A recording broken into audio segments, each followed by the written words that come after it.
नमस्कार दोस्तों, कैसे हैं आप लोग। तो दोस्तों अभी अभी एसएससी ने अपने वेबसाइट पे एक नोटिफिकेशन जारी किया है जिसमें एसएससी में जो वैकेंसीज हैं उसके बारे में उसने क्लैरिफाई किया है। तो पहले जो वैकेंसीज थी एसएससी की तरफ से जो उसने रिलीज किया था उसमें कुछ वैकेंसी इंक्रीज भी हुए हैं। तो चलिए कुछ डिटेल में इसके बारे में आपको बताता हूँ क्या क्या चीजें हैं। तो सबसे पहले तो जो वैकेंसीज थी आपकी अभी जो एसएससी की तरफ से आई थी ये 17,727 टोटल वैकेंसीज थी, जिसमें 509 वैकेंसीज इंक्रीज किए गए हैं। तो अभी फिलहाल जो वैकेंसीज के लिए नोटिफिकेशन उसने रिलीज किया है आज अपने वेबसाइट पे जो डाला गया है उसमें टोटल 18,236 वैकेंसीज है। तो हालांकि एसएससी की तरफ से तो ये काफी अच्छी खुशखबरी है कि उसने वैकेंसीज बढ़ाया है। तो चलिए बाकी भी देखते हैं कि इसमें क्या क्या चीजें हैं, कौन कौन से पोस्ट हैं। तो अगर आप यहाँ पे कुछ अच्छे पोस्ट की बात करेंगे एसएससी की तरफ से जो टॉप पोस्ट होते हैं तो यहाँ पे टोटल वैकेंसीज तो 18,236 हो गई हैं। यहाँ पे एक्साइज इंस्पेक्टर या जीएसटी इंस्पेक्टर, एक्साइज और जीएसटी इंस्पेक्टर उसमें टोटल 2644 वैकेंसीज है जो कि काफी अच्छी खासी वैकेंसीज आप इसको बोल सकते हैं। जनरली यहाँ पे हर बार बहुत अच्छी खासी इस बार वैकेंसी जो आई हुई है। इनकम टैक्स इंस्पेक्टर के टोटल 411 पोस्ट हैं। एएसओ इन एमईए ये 181 पोस्ट हैं। एएसओ इन सीएसएस ये 1433 है। दोस्तों जनरली ये एक डेस्क जॉब होता है और जनरली गर्ल्स कैंडिडेट इसको ज्यादा प्रेफर करते हैं। अगर आपको एक डेस्क जॉब चाहिए या अगर आप दिल्ली में रहना चाहते हैं, वहां पे दिल्ली में ही सेटल होना चाहते हैं तो फिर आपके लिए ये काफी बढ़िया जॉब होगा, काफी बढ़िया ऑप्शन है। जनरली गर्ल्स कैंडिडेट जो है इसको चूज करते हैं। एएसओ इन सीएसएस, जीएसओ का 725 वैकेंसीज है। उसके बाद ऑडिटर की बात करें, ऑडिटर इन सीजीडीए तो ये 1799 इसकी टोटल वैकेंसीज है। प्रिवेंटिव ऑफिसर का 340 है। सब इंस्पेक्टर के टोटल 166 वैकेंसीज है। ये तो मेन वैकेंसीज के बारे में हो गया। चलिए डिटेल में देखते हैं जो वैकेंसीज है उसने जो नोटिफिकेशन जारी किया है उसमें क्या चीजें दी गई हैं। तो सबसे पहले आप यहाँ पे देख सकते हो, अगर मैं टोटल पोस्ट की बात करूं कि एसएससी के अंडर में टोटल कितनी वैकेंसीज आती हैं, टोटल कितने पोस्ट है, तो यहाँ पे अगर आप स्क्रॉल करके देखो सबसे बॉटम में आ जाओ तो टोटल 70 डिपार्टमेंट हैं जो कि एसएससी के अंडर में एसएससी रिक्रूट करती हैं। ठीक है, अब यहाँ पे अगर हम देखें यहाँ पे तो आप देख सकते हो जैसे कि central bureau of investigation already मैंने पहले बता भी दिया है, लेकिन फिर से आप यहाँ पे देख सकते हो इसकी टोटल 166 है। इसी तरह से ministry of electronics and information technology इसकी 4 ही है ना। तो अलग अलग जो है आपको यहाँ पे पूरा डिटेल दिया हुआ है।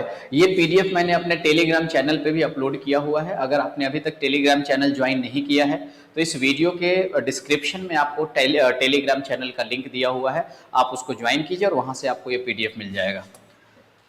चलिए, तो ये सारे यहाँ पे जैसे ये मैंने आपको पहले भी बता दिया, central board of indirect taxes and customs basically ये डिपार्टमेंट है। इसमें जो पोस्ट है इंस्पेक्टर सेंट्रल एक्साइज और ये 2664 काफ़ी अच्छी खासी वैकेंसीज हैं इस बार, है ना। इसी तरह से असिस्टेंट सेक्शन ऑफिसर यहाँ पे आप देख सकते हो ये 1433 है राइट। तो बेसिकली काफ़ी अच्छी खासी वैकेंसीज है यहाँ पे। जूनियर स्टैटिस्टिकल ऑफिसर के 725 है। जेएसओ लेवल 6 का जॉब होता है, ये नॉन गेस्टेड होता है। इस तरह से बाकी तो आपको ज़्यादा वैकेंसी उसमें पहले भी नहीं आती थी, अभी भी नहीं है ना। राइट, उसके बाद अगर यहाँ पे देखा जाए तो ऑडिटर का 1799 है। ये ग्रुप सी की पोस्ट होती है, ये नॉन टेक्निकल होती है। 1799 इसके अंडर में आता है। जो डिपार्टमेंट है controller general of defence accounts, ministry of defence के अंडर में आता है ये। राइट, तो इस तरह से आप यहाँ पे देख सकते हो। टैक्स असिस्टेंट ये 1620 है। ये central board of indirect taxes and custom CBIC के अंडर में आता है, मिनिस्ट्री ऑफ फाइनेंस के अंडर में आता है ये।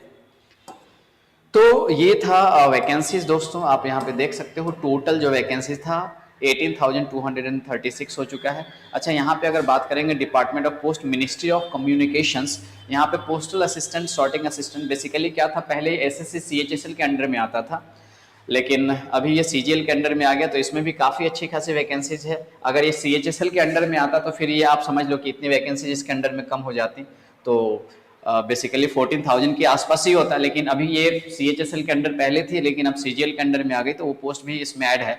तो 18,236 जो है यहाँ पे टोटल वैकेंसीज हैं। ठीक है, तो दोस्तों आप सबको भी पता होगा जैसे बहुत सारे अभी मुद्दा चल रहे थे जिसमें री एग्जाम की बात हो रही थी। बहुत सारे स्कैम्स भी पता चले हैं। अभी तक वो चीज़ें वेरीफाई तो नहीं हो पाई हैं, बट बहुत सारे ऐसे रोल नंबर देखे गए हैं जहाँ पे एक ही सेंटर पे लगातार स्टूडेंट पास हुए थे। और अभी जस्ट न्यूज़ जो आया था जिसमें एज को लेकर के थर्ड लिस्ट में उस कैंडिडेट का नेम था। तो ऐसे बहुत सारी चीज़ हो रही हैं। तो ऐसा एसएससी पे थोड़ा सा स्टूडेंट का बिलीव कम होता जा रहा है, क्योंकि जिस तरह से चीज़ें हो रही हैं तो एसएससी को इन सब चीज़ों पे सुधार करनी चाहिए। तो वैकेंसीज तो अच्छी खासी हैं, बट वैकेंसीज के साथ साथ जहाँ पे भी जो भी डिपार्टमेंट में गड़बड़ी है उन सब चीज़ों को भी सुधार करना चाहिए, इन सब चीज़ों पे भी ध्यान देना चाहिए, है ना। तो चलिए, क्योंकि एक स्टूडेंट का भी अगर गड़बड़ होता है तो दोस्तों उसकी लाइफ का सवाल है। यहाँ पे मैं एक ही स्टूडेंट की बात नहीं कर रहा हूँ, किसी भी स्टूडेंट की बात कर लें आप। अगर किसी भी स्टूडेंट के साथ ऐसा होता है कि वो जेन्युइन कैंडिडेट है और किसी ऐसे कैंडिडेट के कारण उसका सिलेक्शन नहीं हो पाता है, जो कि सेटिंग हो रही है कहीं पे, या कुछ सोर्स है किसी का किसी के साथ, और वैसे कारण कोई जेन्युइन कैंडिडेट अगर रह जा रहा है तो डेफिनेटली ये बहुत ही शर्म की बात है। तो ये सब चीज़ें अगर हो रही हैं तो ये नहीं होना चाहिए।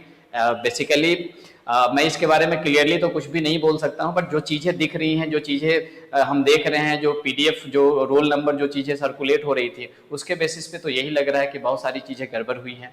अब क्या होता है वो सब आगे की चीज़ है ना। अगर रिजल्ट फिर से रिवाइज किया जाता है, क्योंकि आप देख सकते हो जो रिजल्ट भी अनाउंस हुआ था उसका कट ऑफ कितना ज़्यादा गया हुआ था।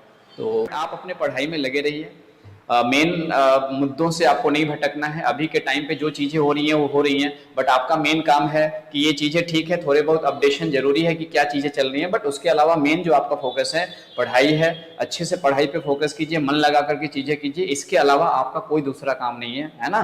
न्यूज़ अपडेशन जरूरी है, बट आप उसी चीज़ में लगे रह जाएंगे तो फिर ये आपके लिए सही नहीं होगा। तो इसलिए मेन मुद्दा से आपको नहीं भटकना है। आपका मेन मुद्दा है कि आप पढ़ाई पे फोकस रहेंगे, ठीक है।